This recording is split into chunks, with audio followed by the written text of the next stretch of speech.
Hi, I'm John Peters, and in this episode, we'll meet with Sam Hooper, owner of Green Mountain Glove, and see how these awesome work gloves are made here in America in the beautiful state of Vermont. Support for this episode is provided by Quincy Compressor. Performance you demand, reliability you trust. This is Green Mountain Glove. Been here in Randolph for 100 years, since 1920. So let me just show you around and give you a sense as to what we do. This is the shop floor. This is our sewing floor. We'll get to this part in the tour in a little bit. We're going to start downstairs where we cut all the leather.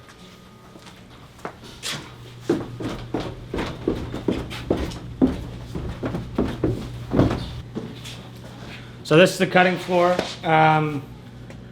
We use an old system, clicker and die system. So you'll see here we use all these metal dies. We've been making gloves for utility workers and linemen pretty much since the onset.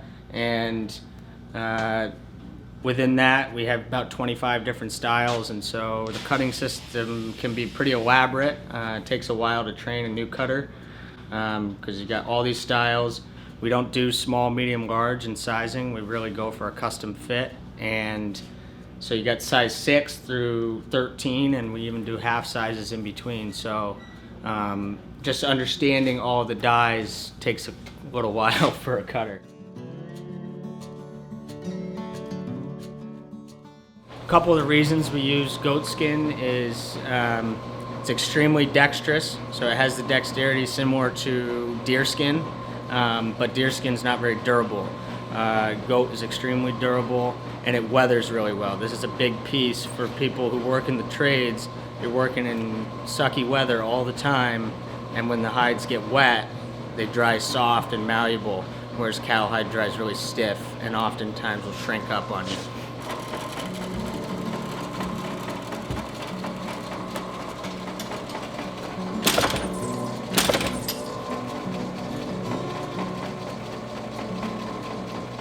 So this is our clicker. We've got 6 of these, and what's cool about them is they're from 1930. They're all cast iron. Basically grease and go until they break down, and then when they break down, it's a little bit of a tinkering match. There's no manual, there's no YouTube video on how to fix these things. So I don't know, I like to work on equipment, whatever, and grew up in this area, working on farms, and understand kind of 1 + 1 = 2 as long as it's not too computerized. So we have to just kind of puzzle our way through that. So they work great until they don't. But right now Jay's cutting T64s. These are on order for Massachusetts Transportation Authority, 250 pair going to the guys who work in the subway tunnels. And within this style glove, you've got 8 pieces that are ultimately going to go into it. You got a palm, you got your back of hand, you got your wedge, you've got your gun finger, which is these 2 fingers. Then you have the double wall tips on the end of the hand, on the fingertips. And we sew, and I'll tell you more about this when we go upstairs, but we sew the gloves on the outside rather than on the inside typically for increased durability, and that really makes a difference for folks who are working with, heavy duty bolts in the iron market, in the subway market, you name it. So I noticed all the insulation, you're going to do some renovations here? Yeah, so there's not one piece of insulation in the building. We're trying to weatherize it. We think we can cut our fuel usage by half this winter. Of course, we're kind of hammering down to get it done before it gets really cold here in Vermont. And we currently heat by coal. We're trying to transition away from this year, like right now, to a pellet boiler. But to give you some context, we burn 26 to 28 ton of coal a winter, and that's expensive at $380 a ton, firstly. Secondly, it's hard to keep the building clean. And third, there's a lot of labor involved in it. You know, we light it once a year and it burns all throughout the year, and as it burns, the ashes burn off the pot and they fall down into this ash bucket, which I have to dump 2 times a day all winter long. So, you know, not very conducive to a sales strategy of, you know, getting out of here and selling gloves all over the place. But so this bin, it's a couple fuel tanks welded together, and that is our coal bin. Holds about 3 tons of coal at a time, and it gravity feeds itself down this chute into this day hopper barrel. And there's an auger in this pipe that augers the coal up in. One of the difficulties is there's no igniting element on the boiler itself, so you light it once a year and then it goes. And your fuel usage control is based on how fast the auger is turning. So you can slow down the auger manually, but you have to be careful about that come February when it's 20 below at night, and you know, like last winter I had frozen pipes, and so we do have forced hot air backup, but it's stressful. You almost want to sleep here just to make sure it all goes okay. This is our air compressor. We just hooked this up this past summer, and it's a Quincy. Took it out of, used to be in Vermont Creamery. They moved to a bigger one, and this thing was still in great shape. I said, oh my gosh, I gotta have that thing. They gave it to me for free, and I came and set it up here. It's got an air dryer system to go with it, cooling plate, and so I invested in 4 new sewing machines which run on compressed air. And the beauty of this thing is that it keeps those machines in really, really good shape. They're $8,000 a piece. It's a good investment for me to keep those things running clean without any junk in the airlines. So we're really happy with the Quincy. This is by far my favorite machine in the building. We call it the Dinker. It's an old cutting press made in Brooklyn, and this came in on the train tracks and they dollied it in here. I don't plan on moving it anytime soon. We still use it to cut all of our cuff material.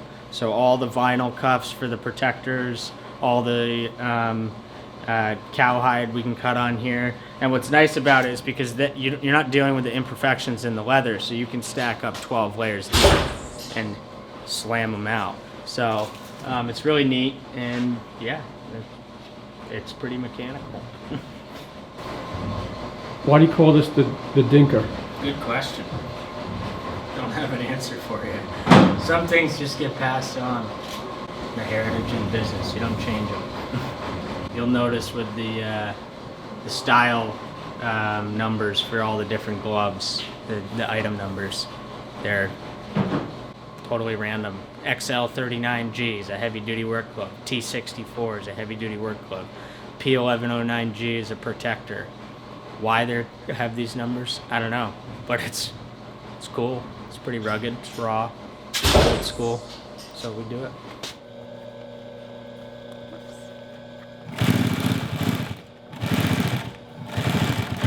I'm half expecting to run out of bobbin.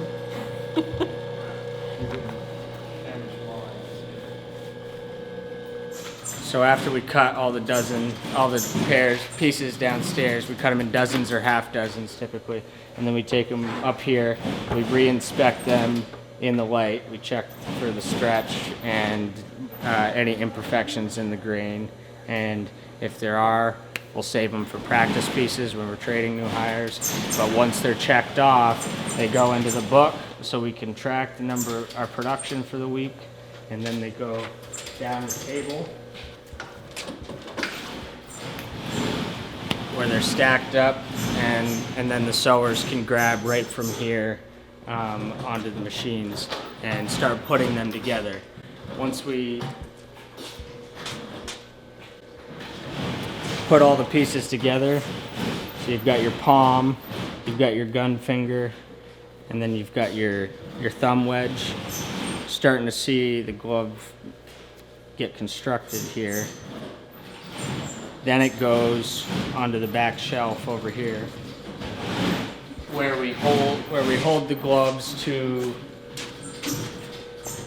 like a half-made standpoint, because we have so many sizes, so many different sizes, so many different variations within our product, so many little variations within each style, whether it's a 4-inch cuff, a 2-inch cuff, a 6-inch, a belt cuff, a straight cuff, a contour cuff, an elastic, a strap and buckle, you name it. There's all these little variations that each utility company or industry is gonna want something a little bit different. So instead of tying up a ton of working capital and finished goods inventory, we put it into half-made gloves. This way we can still turn the order fast and make the product.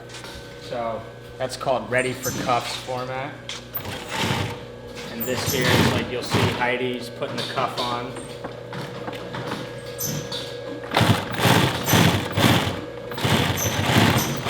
So everything's double stitched. So after she puts the first seam on like so, she now goes back over and puts the second seam on.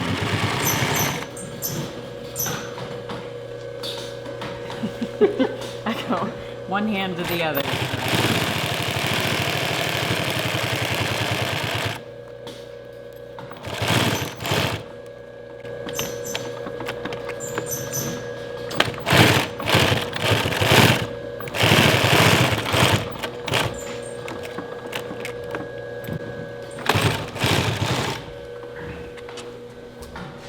So while we do have these 4 new machines, we still have these old machines that do specific tasks and that we still use.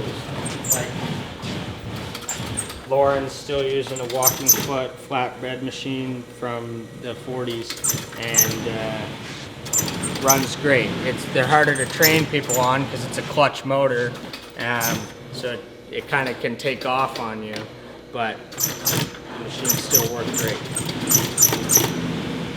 After the gloves are closed, then they come to this station here where we have to trim them.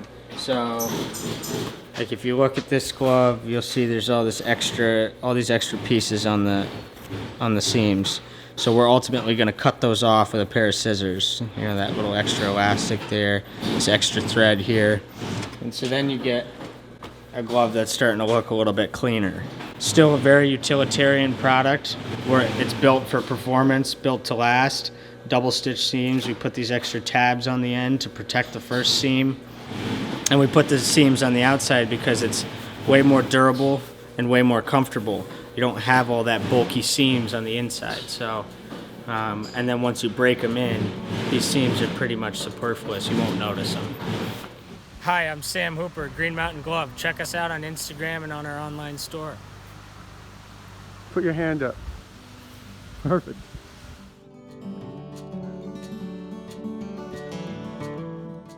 Well, I hope you enjoyed this episode. For me, it was a lot of fun to get out of the shop and meet with Sam. And a big thank you to Sam for taking the time to show me around. But I think it's just great to see somebody who is obviously proud of the product they make and are passionate about the work they do. And I like to be able to connect the product to the person. That kind of thing means a lot to me, and maybe that's because I make furniture and I think there's something special about the care that goes into a product that's made by hand. So if that kind of thing means something to you, definitely check out Green Mountain Glove. I'll have a link to their website and to their Instagram, so it would be great if you follow them.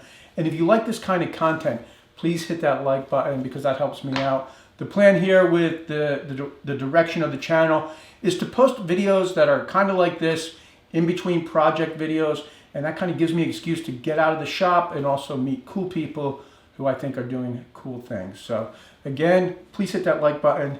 As always, thanks for tuning in, and I'll see you next time.